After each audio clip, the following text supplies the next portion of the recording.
उन महीने जे अंदरि अल्लाह रब्बुल इज़्ज़त मोमिननि जी रिज़िक ऐं रोज़ी खे कुशादो फ़रमाए थो।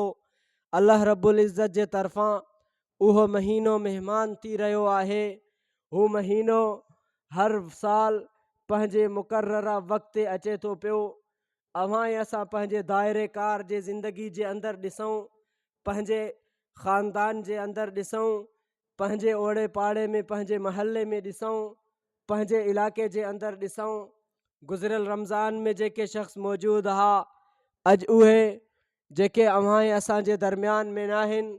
अॻिले साल बि रमज़ानुल मुबारक जो बाबरकत महीनो आयो हो ऐं उन्हीअ खां बाद हिन साल वरी रमज़ानुल मुबारक जो बाबरकत महीनो अची रहियो आहे। उहे माण्हू दुनिया जे अंदरि मौजूदु न आहिनि, लेकिन अल्लाह रब्बुल इज़्ज़त जो महीनो ॿीहर वापसि अची रहियो आहे। त अव्हां ऐं असांखे इन महीने जे बरकतुनि मां फ़ाइदो वठिणो आहे, इन महीने जे रहमतुनि मां फ़ाइदो वठिणो आहे, इन महीने जे बरकतुनि खे समेटणो आहे। त जेको माण्हू 11 महीना अल्लाह रब्बुल इज़्ज़त जे इबादत खां गाफ़िल रहियो, हू निमाज़ न पढ़ी सघियो, हिन महीने ये महीनो रमज़ानुल मुबारक जो अल्लाह रब्बुल इज़्ज़त जे तरफ़ इंसान ज़ात के मुतवजह करणु चाहे थो पियो। त 11 महीना इंसान जा जेके ग़फ़लत जे अंदरि गुज़रिया, हाणे इन महीने जे अंदरि जेकॾहिं इबादत कंदो त हू अल्लाह रब्बुल इज़्ज़त जो मुक़र्रब बंदो बणिजी वेंदो। जेकॾहिं निमाज़ न पढ़ियो अथई, फ़राइज़ अदा न कयो अथई, त हिन महीने जे अंदरि अल्लाह रब्बुल इज़्ज़त जा फ़राइज़ अदा करे।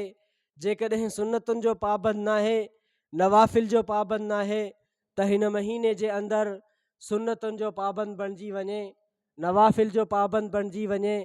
हीउ महीनो महिमान थी रहियो आहे।